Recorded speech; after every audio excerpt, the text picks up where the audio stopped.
வெட்டுங்க வெட்டுங்க கூட பக்கத்தில் இல்லைங்க சார்.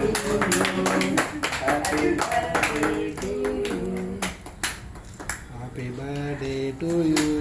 ஜானகி மேடம்.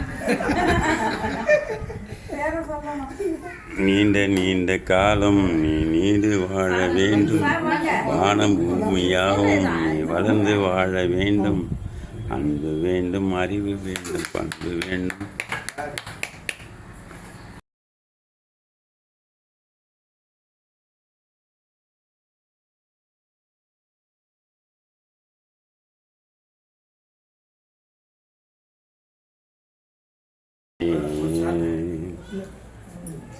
பிறந்த நாள் வாழ்த்துக்கள், இனிய பிறந்த வாழ்த்துக்கள். உங்களுக்கு வாழ்த்துக்கள். வாழ்த்துக்கள் கூட வராங்க பாருங்க. கரெக்டாக அமைதி பாருங்க. ஓகே நில்லு. எங்க பாண்டியா பாப்பா தான் வீடியோ சும்மா தான் பண்ண யூடியூப்ல போட போறாங்க. இந்த பர்த்டே கொண்டாடுறதுக்கு முழு முதல் காரணமா இருந்த ஐயாவுக்கும் இப்போ கேக் கொடுத்து போறேன். இந்த கேக் யார் வாங்கியிருந்தாங்கன்னு சொல்லுங்க. சாரா ஐயா ஐயா வாங்கிக்கிறீங்களா இல்லையா? நன்றி நன்றிங்க ஐயா.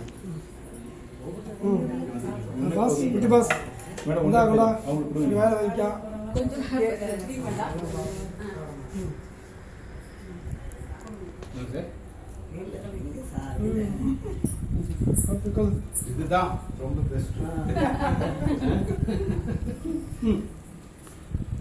பிள்ளைகளுக்கு செய்யும் போது நம்ம பணக்காரனா தெரியும், நமக்கு நாமே செய்யும் போது நாம ஏழையா இருக்கோம்.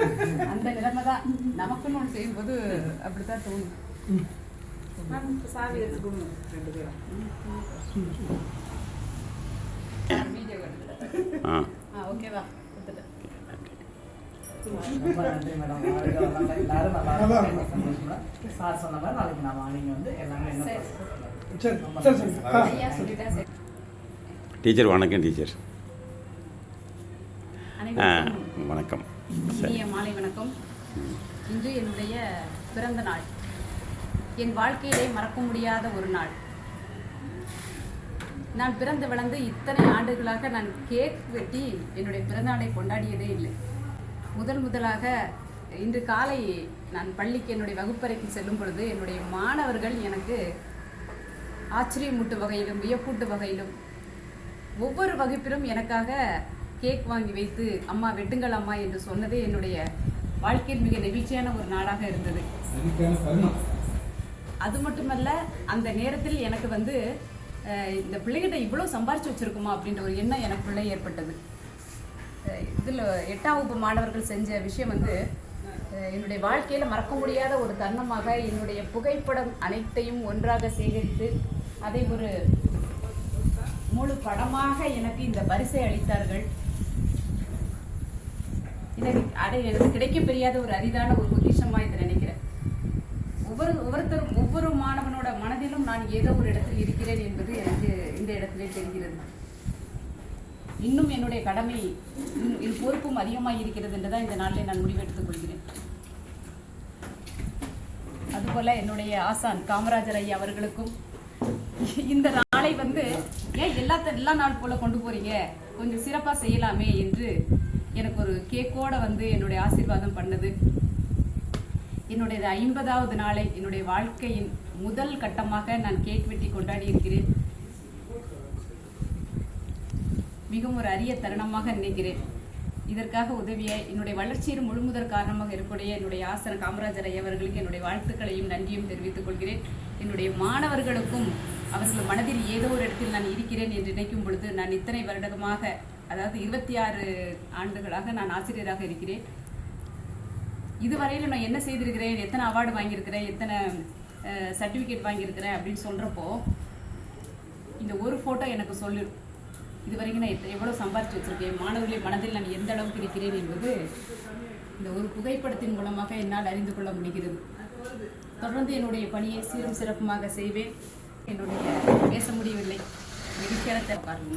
டீச்சர், இப்போ வந்து நீங்கள் நல்லை கூ ஜானகி சீக்கிரம்னு போடுறீங்க, அதனுடைய பின்னணி இருந்தால் என்ன சொல்லுங்களேன். என்னுடைய சொந்த ஊர் வந்து திருநெல்வேலி மாவட்டத்தில் இருக்கக்கூடிய பரமேஸ்வரபுரம் அப்படின்றத என்னோட சொந்த ஊர். அந்த ஊர்லேருந்து என்னுடைய வேலை நிமித்தமாக திருவண்ணாமலைக்கு 2000 வருஷத்தில் நாங்கள் இங்கே வந்தோம். கீழூரில் தான் என்னோட முதல் அப்பாயின்மெண்ட். அப்போ அந்த திருநெல்வேலிக்குன்னு ஒரு அடையாளத்தை கொடுக்குற மாதிரி என்னை என் தாயாரும் என் தந்தையாரும் என்னை வளர்த்து விட்டார்கள். அதற்கு பெருமை சேர்க்கும் விதமாக இந்த கலந்துரையாடும் பேரவையில் வரும்பொழுது எனக்கு கிடைத்த முதல் பட்டம் தான் நெல்லை சிகரம் பூ ஜானகி. அப்படி கிடைக்கப்பட்டதான் இந்த பட்டம். உங்கள் பள்ளி வாழ்க்கையில் ஓகேவா, நீங்கள் என்னென்ன பண்ணியிருக்கீங்க என்னுடைய ஆசிரியர் மாணவர்களுக்காக? ஆமாம், மாணவர்களுக்காக என்னென்ன பண்ணியிருக்கீங்க? நான் 2000லேருந்து 2012 வரைக்கும் கீழூர் நடுநிலைப் பள்ளியில் தான் ஆசிரியராக வேலை செய்துட்டு இருந்தேன். அதுக்கு பிறகு ப்ரொமோஷனில் தான் நான் ராயப்பேட்டை பள்ளிக்கு வந்தேன். 2006 பார்த்தீங்கன்னா கீழ்பண்ணாத்தூர் யூனிட்டில் நடக்கக்கூடிய எல்லா ஆசிரியர்களுக்கும் இடையே நடந்த ஒரு, அதாவது 10 நிமிஷம் தான், அதாவது செயல் திட்டம் அப்படின்னு சொல்லுவாங்க, திட்டமிட்டு பாடம் நடத்துதல் அப்படின்ற தலைப்பில் ஒரு அரை மணி நேரம் கொடுத்து அந்த டைமில் ஒரு பாடப்பொருளை நம்ம பிள்ளைங்களுக்கு சொல்லணும். அந்த இடத்துல வந்து நான் பாடம் நடத்தி யூனியனில் முதல் பரிசு வாங்கினேன். அதற்கு பிறகு அங்கேருந்து மாவட்ட அளவில் போகும்போது போலூரில் பாடம் நடத்தும் போது அங்கேயும் எனக்கு வந்து ஒரு ஏறக்குறைய ஒரு 18 பேர் கலந்துக்கிட்டாங்க, ஒவ்வொரு யூனியன்லேருந்து ஒவ்வொருத்தர். அதிலே எனக்கு முதல் பரிசு கிடைத்தது. முதலாக அங்கு நான் பெற்ற என்னுடைய சான்றிதழ், அந்த அதிகமாக கூட பணம் இல்லை, அந்த 1000 ரூபாய் எனக்கு வந்து ரொம்ப ரொம்ப ஒரு ஊக்கமூட்டும் ஒரு தொகையாக இருந்தது. திருவண்ணாமலை மாவட்டத்தில் சிகரம் தொட்ட ஆசிரியர் அப்படின்ற அந்த சான்றிதழ் எனக்கு அடுத்தடுத்து என்னுடைய கலையை வளர்த்து கொள்ள வேண்டும், மாணவர்களுக்கு இன்னும் அதிகமாக செய்ய வேண்டும் என்ற ஆர்வத்தை ஏற்படுத்தியது. அடுத்ததாக பார்த்தீங்கன்னா 2012க்கு பிறகு நான் ராயம்பேட்டை ஊராட்சி ஒன்றிய நடுநிலைப் பள்ளியில் அறிவியல் பட்டதாரி ஆசிரியராக பணியேற்றேன். அங்க வந்த பிறகு பார்த்தீங்கன்னா 2013 முதலில் தேசிய வருவாய் வழி தேர்வு அப்படின்னு சொல்லிட்டு NNMS அப்படின்ற எக்ஸாமை முதல்ல அப்பதான் அறிமுகப்படுத்துறோம். அந்த வருஷமே பிள்ளைங்களுக்கு TNPSC எக்ஸாமுக்கு இருக்கக்கூடிய பேசிக் விஷயங்கள் எல்லாமே சொல்லி கொடுத்து 6வது 7வது 8வதுல இருக்கக்கூடிய அனைத்து பாடங்களில் இருக்கக்கூடிய ஒரு மதிப்பெண் இருக்கக்கூடிய வினாக்களுக்கு முதலாக ஆரம்பித்து நாங்கள் பயிற்சி கொடுத்து முதல் வருஷத்திலே 4 மாணவர்கள் அதில் தேர்வானார்கள். அவர்கள் இப்பொழுது அரசு வேலையிலேயும் இருக்கிறார்கள். அதாவது எத்தனையோ எக்ஸாம் இருந்தாலும் நம்மளுடைய போட்டித் தேர்வுகள் group 1 group 2 TET exam NEET exam எல்லாத்துக்கும் அடிப்படையாக இருக்கக்கூடியது இந்த நீட் எக்ஸாம் தான். நல்லது மேடம். இப்போ வந்து நீங்கள் வந்து NNMS எக்ஸாம் படிச்சவங்க எல்லாருமே இன்னைக்கு ஒரு பெரிய அளவில் இருக்கிறாங்க. இது வரைக்கும் பார்த்தீங்கன்னா 24 மாணவர்கள் ராயம்பேட்டை ஊராட்சி ஒன்றிய நடுநிலைப் பள்ளியில் NNMS தேர்ச்சி பெற்றவர்களாக இருக்கிறார்கள். அதற்கான ஊக்கத்தொகையும் ஊதியமும் வாங்கிக்கிட்டு இருக்கிறாங்க. ஐயா நன்றி மேடம். நீங்கள் முதல் நாள்லேயே வந்து ஒரு 2500 வினாத்தாள்கள் கொண்ட ஒரு கோப்பை வைத்துக்கொண்டு நீங்கள் பாடம் நடத்தி கொண்டிருக்கிறீர்கள் என்பதை நான் நன்கு அறிவேன். அந்த வகையில் பார்த்தீங்கன்னா உங்கள் பள்ளியில் வருடத்துக்கு ஒரு 6 பிள்ளைகளாச்சும் அந்த NNMS தேர்வில் வந்து அவங்க வெற்றி பெறாங்க. இதுக்கு முழு காரணமாக இருக்கிற அந்த பிள்ளைகள் உங்களை வந்து அம்மா அம்மா என்று அழைப்பதும் அவர்களுடைய வாழ்த்துக்கள் உங்களுக்கு கிடைப்பதும் ரொம்ப மகிழ்ச்சியாக இருக்கிறது. அதுக்கத்தபடியாக நீங்கள் வந்து இந்த JRCயில் கூட இருந்தீங்க போல, ஸ்கவுட்டில், அதை பற்றி சொல்லுங்கள். 2013 தான் நான் சாரணிய இயக்கம் அப்படின்றது திருவண்ணாமலையில் ஆரம்பிக்கப்பட்டது.